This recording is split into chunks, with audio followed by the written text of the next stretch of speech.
nakakatawa lang si Magda. Oo nga. Sabi ko sa'yo, hindi pa nasira yan eh. Mandal pa siya.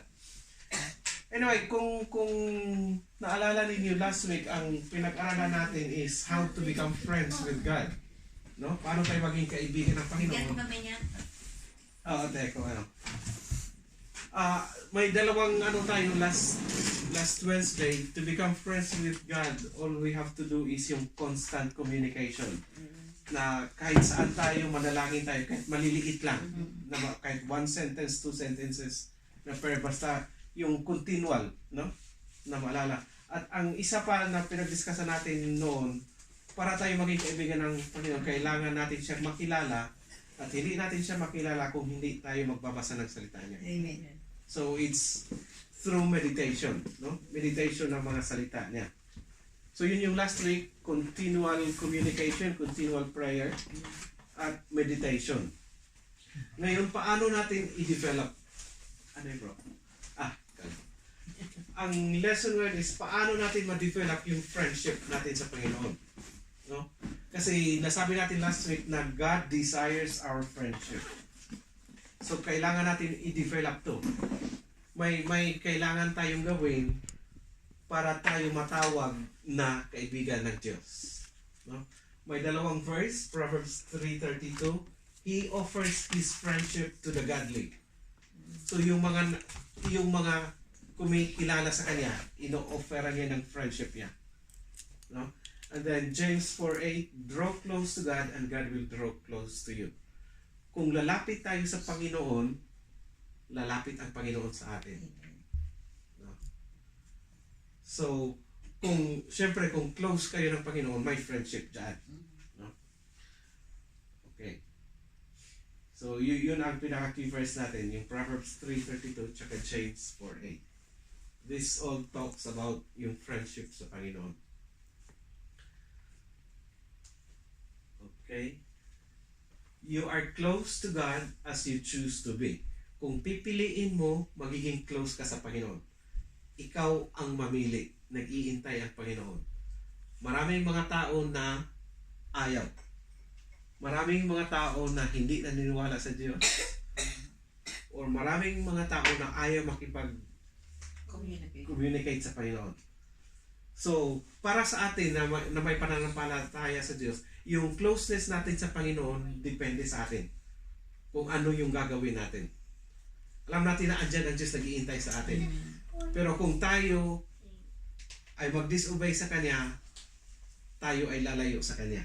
No? So, kailangan natin i-choose na maging close tayo sa Panginoon. It takes desire, it takes time, and energy. Yun ang kailangan natin. Dapat andyan sa mga puso natin na mas lalo tayo mapalapit sa Diyos. No? Through our prayers, through our meditations. At kung gusto natin, kung andyan yung desire natin, kailangan natin ng oras. Kailangan natin ng panahon. Kasi nga andyan na yung devotion natin na mag-spend time tayo para makilala natin siya. At minsan, kailangan ng energy. Kasi nga, sino ba si Jonel, nagde-devo ko yan si Jonel alas 4 ng madaling araw. Nagpo-post na yan. Di ba? So it takes, kahit sa SOD natin, iilan-ilan lang ang gigising ng umaga para mag-devotion. No? So it takes energy kung gusto nating mag-close sa Panginoon. If you want a deeper, more intimate connection with God, you must learn, parang ano lang to, shortcut na i-discuss natin. So, ang kailangan kasi, you must learn to honestly share your feelings. Honest ka sa Panginoon. You must learn to trust Him when asked you to do something. Kung may ipapagawa sa iyo ang Panginoon, kailangan mong magtiwala sa Kanya na tama itong pinapagawa niya sa akin. And we must learn to care what He cares. Yung kung ano yung mahal ng Panginoon, yun din ang mamahalin mo. And desire His friendship more than anything else. So may apat dyan na i-discuss natin. Huwag nyo na lang isulat yan. Kasi may ano yan. Ito yung una. Number 1. I must choose to be honest with God. Ano ang ibig sabihin nito? I must choose to be honest with God. Yung kailangan kong piliin na wala akong itatago sa Panginoon. Hindi naman kasi kailangan dahil kitang-kita ng Panginoon yung mga puso natin. Pero may mga tao na yung hindi, because of how they know God, kung paano nila nakilala ang Diyos, may mga taong hindi makapag-open sa Panginoon. No? Hindi magiging honest. Complete honesty is the first building block of a deeper friendship with God. Kailangan honest tayo sa Panginoon kung ano yung naramdaman natin, kung ano yung gusto natin. Kasi ito yung friendship na gusto ng Panginoon, na free tayo na kakausap sa Kanya, na wala tayong tinatago. No? Honest, yung ano ba ang honest sa Tagalog? Matapat. Oo. Matapat. Kung matapat ka sa Panginoon, ito na yun, mag-start na dito yung lalalim na yung friendship mo sa Panginoon, dahil wala ka nang tinatago sa Kanya. Ganun naman ang mga best friends natin. Kung may mga best friend tayo, di ba? Sinasabi natin lahat. Ako, best friend kasama ko. Amen. Oo. Ate Marlene. Wala kang tinatago sa Kanya, di ba? Wala kang tinatago sa Kanya. Ganun din sa Panginoon. Kung gusto nating maging malalim yung pagkakaibigan, yung friendship with God, we need to be honest. Complete honesty ang kailangan natin. God doesn't expect you to be perfect, but He insists on complete honesty. Alam ng Panginoon na hindi tayo pwedeng maging perfect habang andito pa tayo sa mundo. Magkakamali tayo, magkakasala tayo, pero ang hinihingi ng Panginoon is, pag nagkamali ka, sabihin mo sa Kanya. Tanggapin mo. No? Huwag mong takpan. Huwag mong itatago.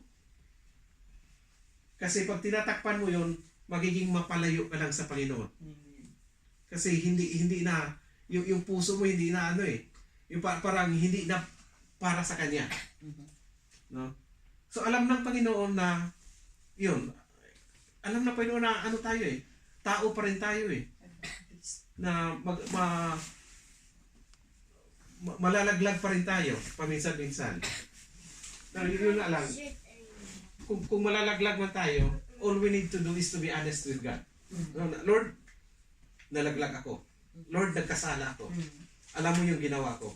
Instead na itatago natin or pagtakpan natin. In the Bible, the friends of God were honest about their feelings. May mga tao sa Bible na nagko-complain, nag-second guess, yung hinuhulaan nila ang Panginoon kung anong gagawin ng Panginoon, ina-accuse ang Panginoon, nakipag-argue sa Panginoon. But God, however, did not seem to be bothered by this frankness. Hindi nababahala ang Panginoon sa mga tanong ng mga tao na ito. In fact, He encouraged it. No? Kung may mga example tayo dito, si Abraham, si David, si Job, saka si Moses. Isa-isa natin kung paano sila naging honest sa Panginoon. Si Abraham, kung maalala natin yung kwento ng Sodom and Gomorrah. No? Nasabi ng Panginoon, kung may 50 na tao dyan na malinis, isisave ko ang Sodom and Gomorrah. Nakipaghagol si Abraham. Honest siya, Lord, kasi alam ni Abraham na wala talaga nakukunti lang. Sabi ni Abraham, Lord, 10 lang, kahit 10 lang. I-save mo yung 10 na yon.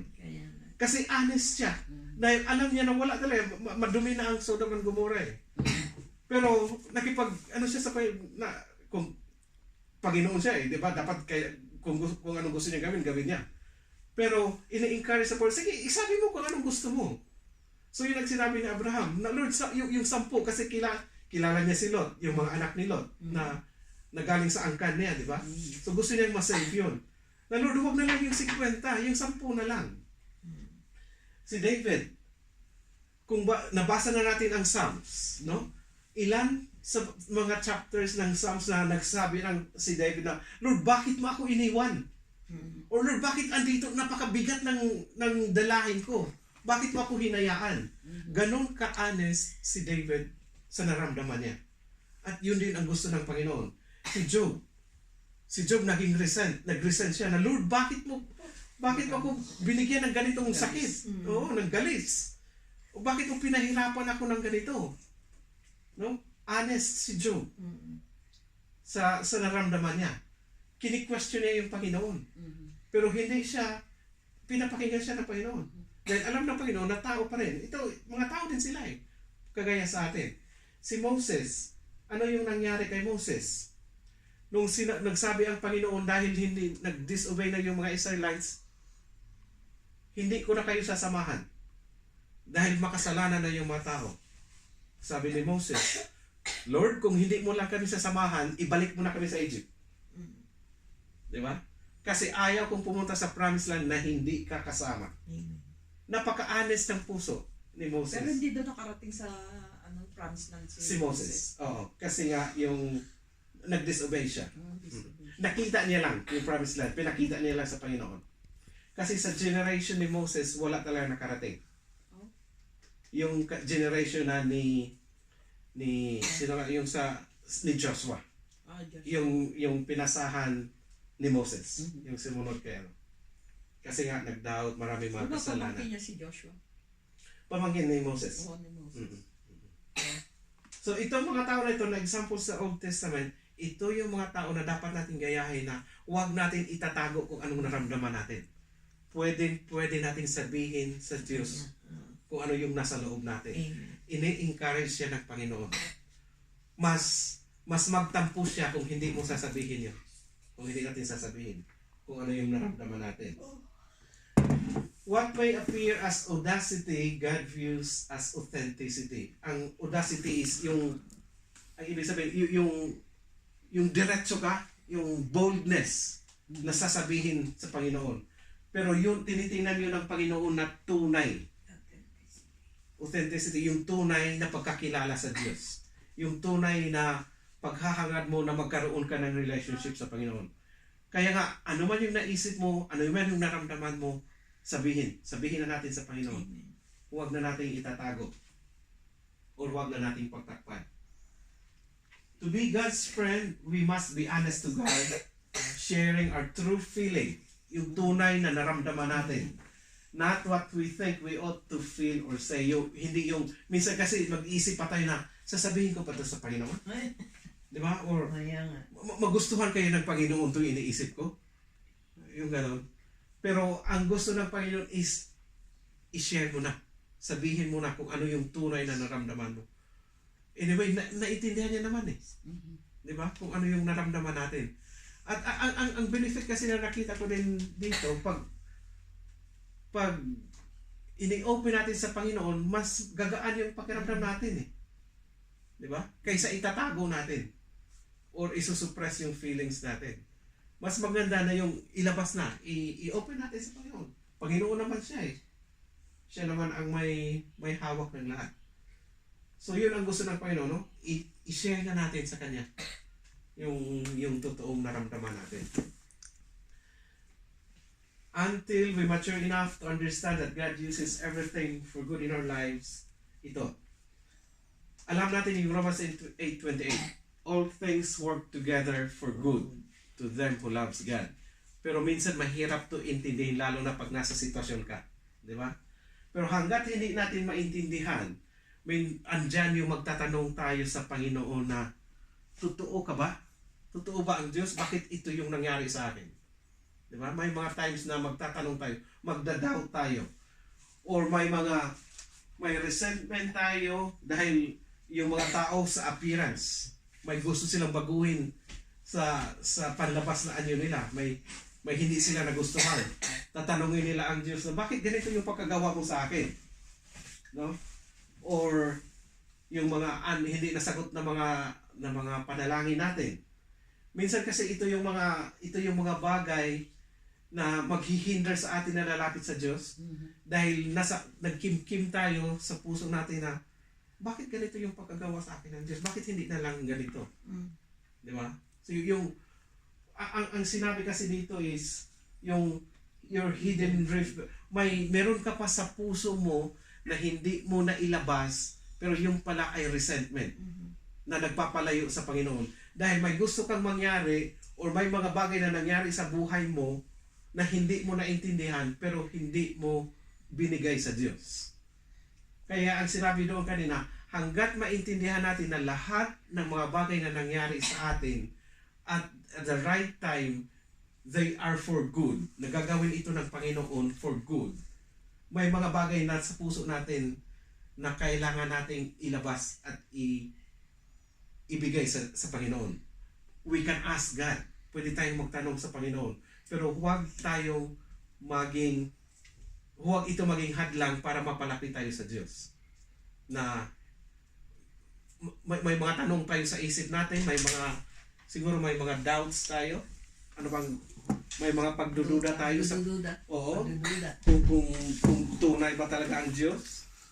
Pero dapat hindi ito ang mga bagay na magpapalayo sa atin. Kasi itong mga pagdududa ito, pwede nating ilapit sa Panginoon. Pwede natin siyang tanungin. No? So yung hidden rift with God, dapat mawala na yan sa mga puso natin. Bitterness is the greatest barrier to friendship with God. Yung bitterness, yung nagkikimkim ka ng sama ng loob. Dahil may mga bagay na gusto mong mangyari pero hindi pa nangyari. May mga bagay na pinagdadasal mo pero hindi pa nasagot. Or may sagot man pero hindi mo gusto yung sagot. But releasing your resentment and revealing your feeling is the first step to healing. Dapat ilabas mo itong resentment ito. No? Kung gusto mong mapalapit sa Diyos, yun na, kagaya sinabi kanina, you need to be honest with your feelings sa Panginoon. Kasi doon ka lang niya maintindihan. Kaysa kimkimin mo to at maghinanakit ka, mas mapalayo ka lang sa Panginoon. Yung nasabi na kanina, kung gusto mong maging kaibigan ng Diyos, all you need to do is to be honest with Him. Honest ka sa naramdaman mo. Honest ka sa isipan mo na pwede mong sasabihin sa Panginoon. Tell God exactly how you feel. Hindi mo na kailangan itatago kung ano yung naramdaman mo. Kasi Diyos siya at mas naintindihan niya yung feelings mo, yung naramdaman mo. Mas madaling ilabas na lang, mas madaling sabihin na lang ito sa Diyos kaysa itatago mo pa. No? Yun ang ginawa ng mga example natin kanina na si Abraham, si David, si Job, tsaka si Moses. Kaya sila tinatawag na friends of God dahil alam nila paano maging honest sa Panginoon. Alam nila kung paano nila sinasabi yung mga naramdaman nila. Kahit nagtatanong sila, kahit yung mga resentments nila, sinasabi nila sa Panginoon. Nasabi ko, every possible emotion is cataloged in the book of Psalms. No? Nabasa natin ang book of Psalms. 150 chapters yan. Pero ilang chapter doon ang nakadedicate na sinasabi ni David na, Lord, bakit mo ako hinayaan? Lord, bakit natalo kami? Dapat kasama ka namin. Dapat na lang. So open na open si David sa book of Psalms ng lahat ng naramdaman niya. This is how God wants us to worship Him. Holding back nothing of what we feel. Na huwag mo nang itatago pa. Mas maintindihan, sabi ko kanina, mas maintindihan ng Diyos kung ilabas mo yung naramdaman mo kaysa itatago mo sa Kanya. Or sasabihin mo sa Kanya, Lord, okay lang ako. Pero yung pala, may hinanakit ka na dahil hindi niya sinagot yung mga panalangin mo, yung hinihingi mo. No? So, if you really want to worship God, and if you want to be a friend of God, do not hold back ng mga feelings natin. Huwag na natin itatago, huwag na natin kimkimin. Ito yung isang example sa sinabi ni David. I pour out my complaints before Him and tell Him all my troubles, for I am overwhelmed. Kung mabigat na yung mga pasanin natin, lalapit tayo sa Diyos. Sabihin na natin lahat. At ang promise ng Panginoon ay gagaan at gagaan niya. No? Si David nakadami. Kung problema lang siguro, grabe ang problema ni David noon. Na hinahunting na siya, kailangan niya magtago, no? Pero lahat, sabi niya, lahat ng complaint niya, sinabi niya sa Panginoon. Lahat ng mga troubles niya, sinabi niya. Number 2, I must choose to obey God in faith. Ano nga yung number 1 natin kanina? I must choose to be honest. No? Yung number 1. Ano to? Developing our friendship with God. So, I must choose to obey God in faith. Every time we trust God's wisdom and do whatever He says, even when we don't understand it, we deepen our friendship with God. Ito na yung time na, Lord, parang hindi ko naintindihan yung direction mo sa akin. Parang hindi ko alam kung saan yung patutunguhan ng buhay ko. Pero ang sabi nga, we must choose to obey. No? Kasi alam natin na kung may ipapagawa at ipapagawa sa atin ang Panginoon, kahit hindi natin naintindihan, ang kinalalabasan nito ay para sa atin din. Para sa kabutihan natin. Minsan, because of our limited understanding, magtatanong tayo na, Lord, parang hindi tama yung daan na pinapatahak mo sa akin eh. Di ba? Natural yan sa tao na magdadoubt. Kasi limited yung nakikita natin. Hindi natin kita yung future natin eh. Pero ang Panginoon alam niya. So we must choose to trust Him. Every time we trust God's wisdom and do whatever He says, even if we don't understand it, we deepen our friendship with God. Kung may trust. Ano ba? Trust. Kung may pagtiwala ka sa Diyos, pagtitiwala sa Diyos, mas lalalim yung relationship mo sa Kanya. It's true kahit sa atin, sa mga relationship natin, di ba? Kung may tiwala ka sa isang tao, mas close kayo. Mas malalim yung friendship niyo. Ganon din sa Panginoon. Kung may tiwala ka sa Kanya, kahit hindi mo naintindihan yung pinapagawa niya sa iyo, mas lalalim yung relationship niyo. Jesus made it clear that obedience is a condition of intimacy with God. John 15:14, you are my friends if you do what I command.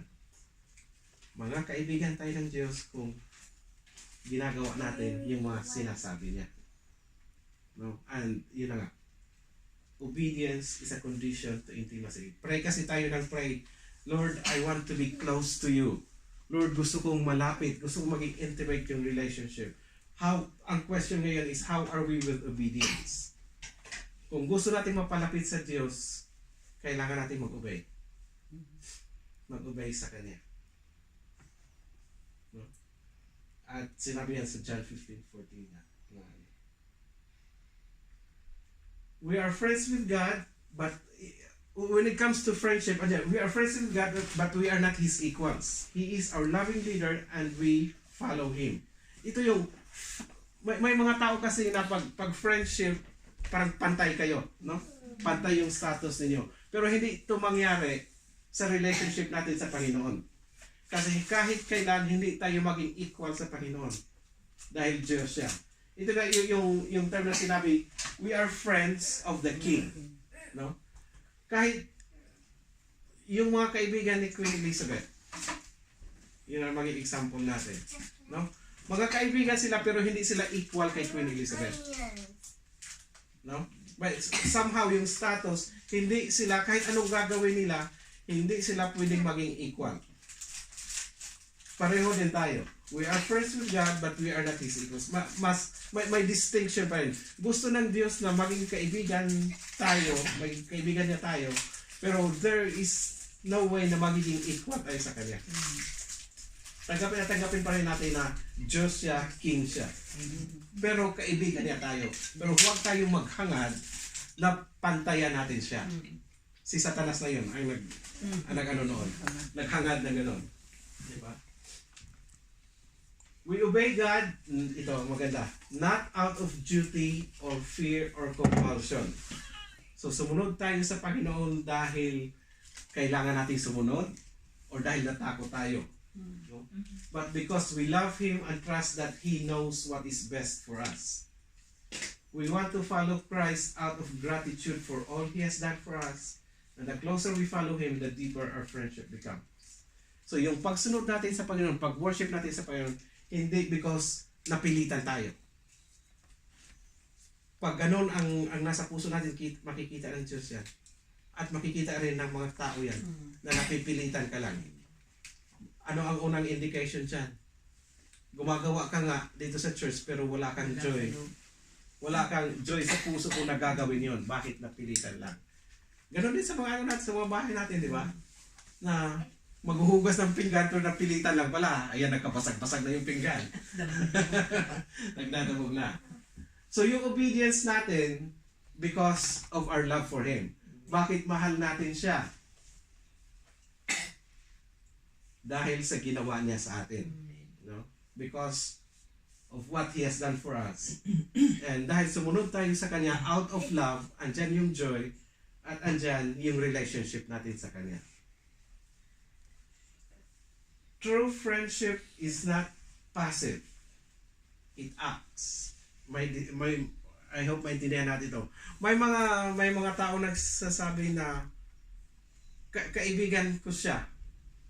Pero pag darating na yung sitwasyon na kailangan may gagawin ka para sa friendship na yon, nawawala na. 'Di ba? May mga taong ganyan. It's the same sa friendship natin sa Panginoon. Hindi lang natin pwede tayong salita na may relationship ako sa Diyos, pero hindi nakitaan sa mga galaw natin, sa mga action natin. So yung relationship natin sa Panginoon, yung friendship natin sa Panginoon, makikita yan sa mga ginagawa natin. Paano? Great opportunities may come once in a lifetime, but small opportunities surround us every day. May mga malalaking opportunities na ibigay sa atin ng Panginoon, pero hindi yun ganon kadami, no? Yung mga great opportunities, siguro yung opportunity na ibigay lang sa iyo ng Panginoon, hindi naman para sa atin na pupunta ng mga bansa na doon sila maghihirap para lang ma-serve or para lang maipahayag yung salita ng Panginoon. Those are opportunities that comes once in a lifetime at hindi para sa lahat. Pero para sa ating lahat, there are small opportunities that surround sa araw-araw natin na pamumuhay. Yung simple acts of obedience, yung telling the truth, being kind. These are small opportunities na mapapalapit tayo sa Diyos. Encouraging others.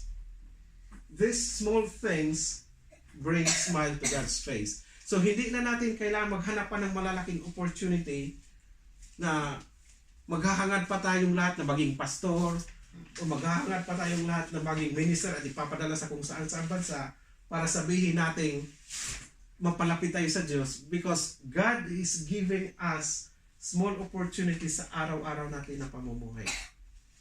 No? Hindi na kailangan nating maghanap pa ng malalaking chances para makapag-serve sa Panginoon. Kasi sa araw-araw na, being kind na lang. Paglabas mo sa trabaho, are you kind? Sa mga kasamahan natin sa trabaho, sa mga nakapalibot sa atin. Are we an encouragement to them?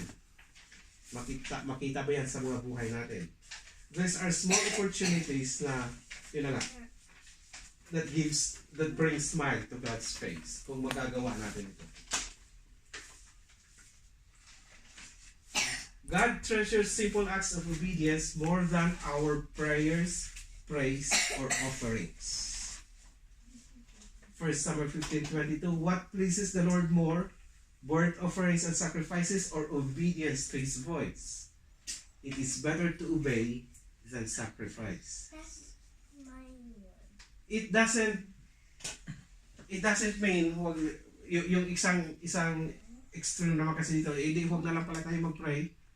Huwag na lang tayo mag-praise kung hindi lang pala nasisiyahan ang Panginoon sa mga prayers natin, pero mas nasisiyahan siya kung mag-obey tayo.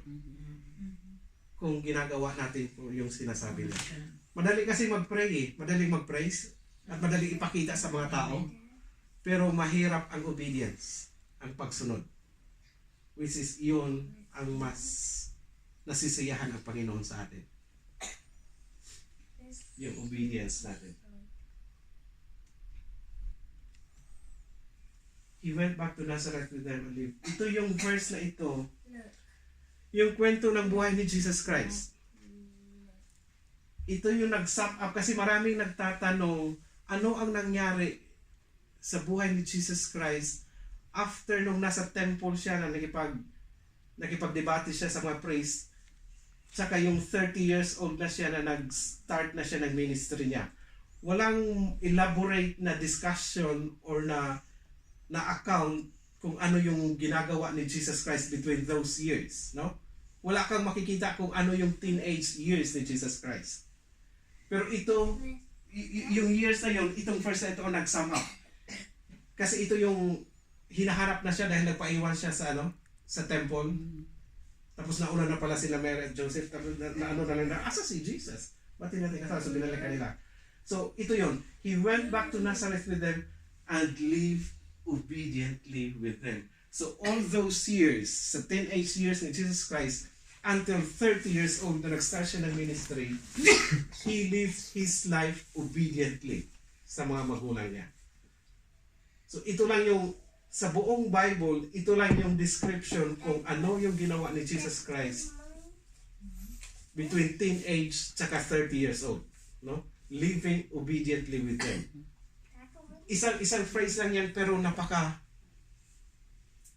meaningful, no? Kaya pala hindi na diniscuss lahat kung ano yung ginawa ni Jesus Christ because it says everything there. He lived obediently with them. Yung mga panahon na yun. So yung mga nagtatanong sa amin, ano ba ginawa ni Jesus Christ habang lumalaki siya? No, ito yun, Luke 2:51. He was living obediently with his parents. Pangatlo, I must choose to value what God values. Kung gusto nating maging kaibigan ng Diyos, magkaroon ng relationship ng Panginoon, yung mga values natin dapat pattern na sa value ng Panginoon. Ano yung binavalue ng Panginoon? So ano ba ang binavalue ng Panginoon? The more you become God's friend, the more you will care about the things He cares about. Kung ano yung gusto niya, ano yung mahal niya. You grieve over things He grieves and rejoice over things that bring pleasure to Him. So hindi na ito na yung hindi na yung mga sarili natin ang inuuna natin.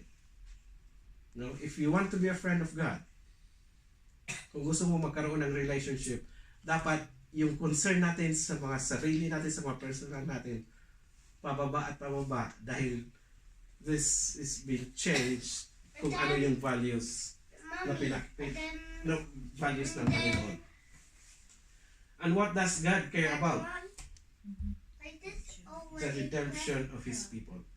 Yung kaligtasan ng mga tao na mga tinawag niya. Yun ang napaka-importante para sa Diyos. So dapat yung values natin nagiging na rin. It's wrapped around the value, around sa mga bagay na gusto ng Panginoon. To be a friend of God, you must care about all the people around you whom God cares about. So, hindi aksidente na, sa first few lessons natin, hindi aksidente kung sino yung mga tao na nasa palibot natin. Binigay na yan ng Diyos sa atin because God cares for them.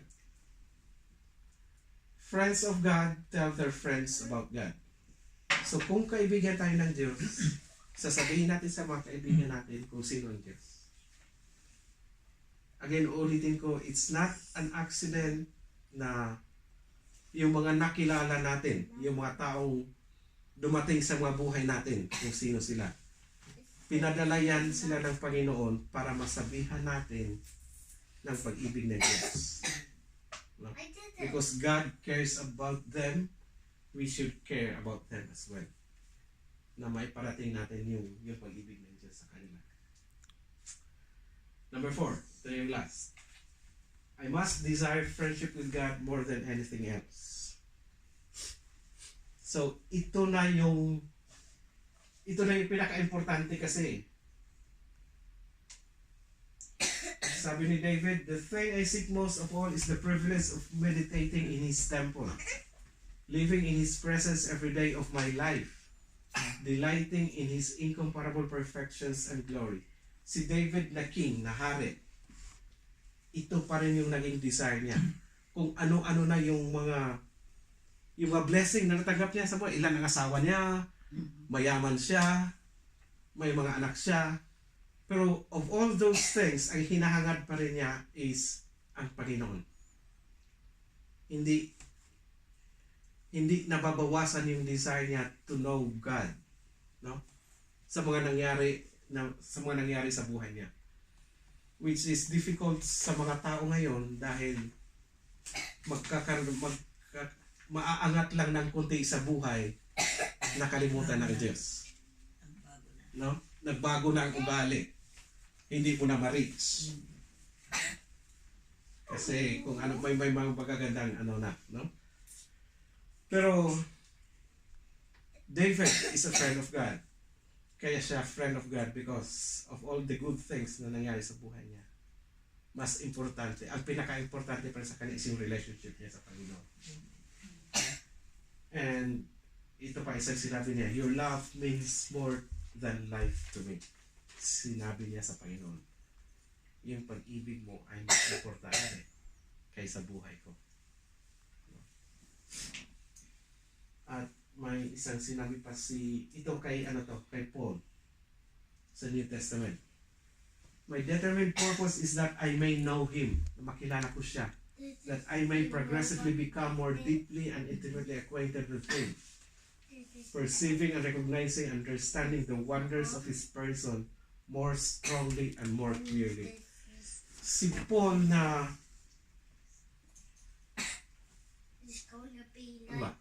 malapit na sa Diyos, no? I mean, dramatic yung pagkatawag sa kanya ng Panginoon, no? At kung ano-anong revelation ang binigay sa kanya ng Panginoon. Kaya nga ilang libro sa New Testament ang nasulat niya. Pero ano ang purpose ng buhay niya? Para makilala ang Diyos ng gusto. Sa lahat ng knowledge na nakuha niya, hindi yun ang importante sa kanya. Kung hindi para makilala ang Diyos at magkaroon ng deeper relationship sa kanya. Intimate friendship with God is a choice, not an accident. We must intentionally seek it.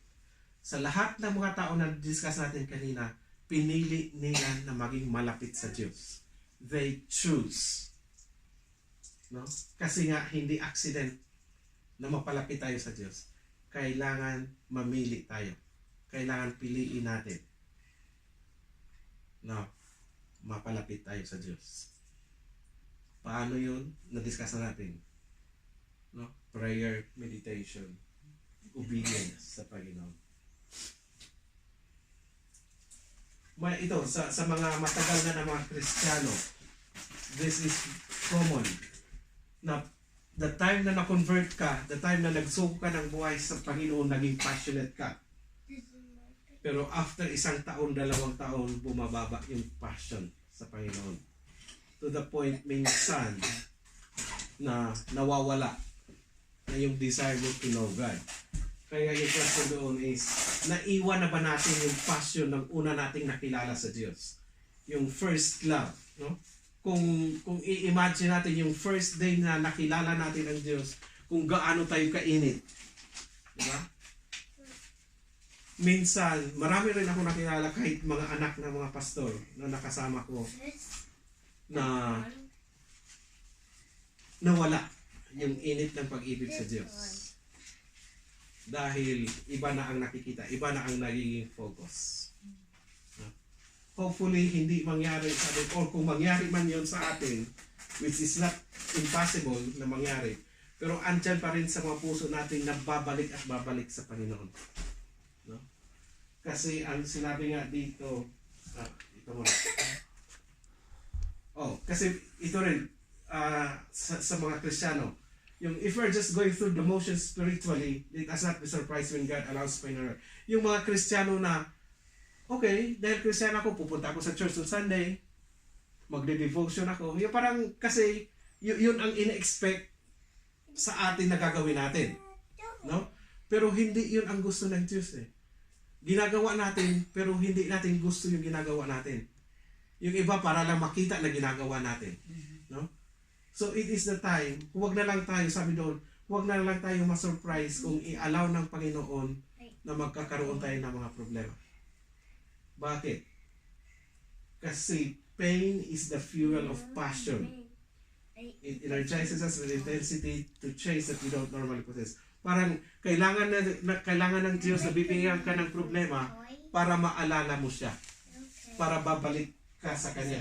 May sinabi si Lewis dyan, pain is God's megaphone. Kasi pag wala ang pain, hindi mo marinig ang Diyos eh. Pag wala kang problema, hindi ka babalik sa Diyos. It is God's way of arousing us from spiritual lethargy. Yung panghihina natin spiritually. Kaya kailangan tayong bigyan, kailangan minsan ng Panginoon i-allow na magkakaroon tayo ng mga problema. No? Ang sinabi pa dito is, our problems are not punishment. They are wake-up calls from a loving God. Tinatawag ka lang ng Panginoon na bumalik ka sa akin. Kaya kailangan niyang ibigay yon, yung problema na yon.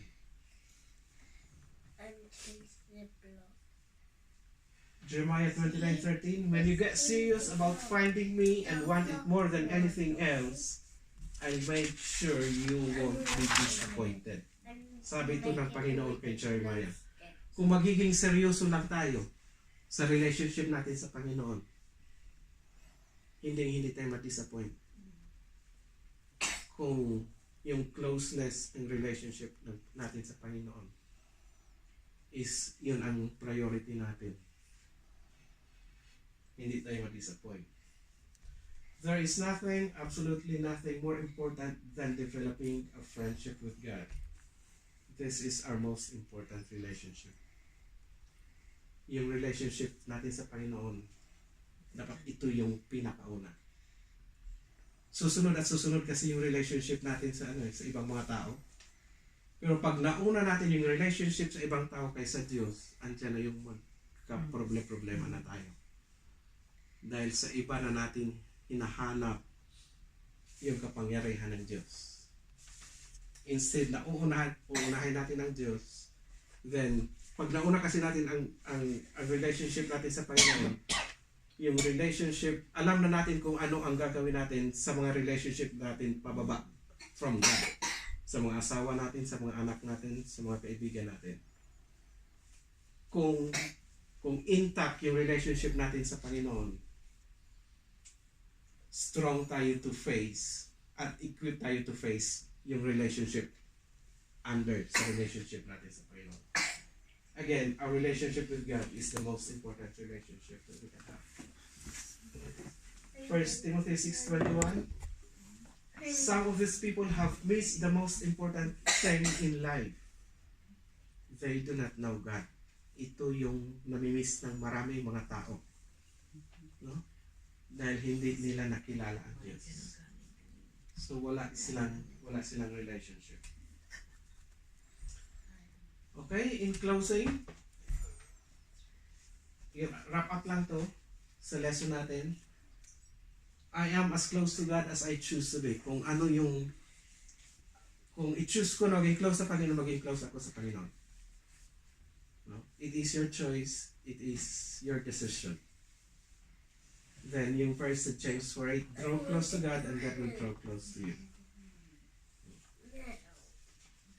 Then para sa application lang, ano ang pwede nating gawin araw-araw para mapalapit tayo sa Diyos?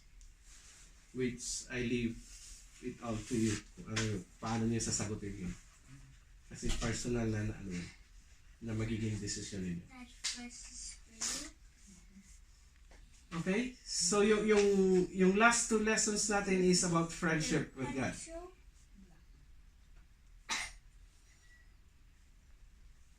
Okay? Yung lesson 11 is parang how to. Paano tayo maging friend with God, which is through continual communication and meditation of His Word. And lesson 12 is paano natin i-develop yung friendship sa Panginoon. Okay? I hope pag uwi natin, we will be encouraged na magiging desire ulit natin na mapalapit sa Diyos. Yung relationship natin, i-desire natin na mag-grow. at mas lalong lalalim. Dahil napaka-importante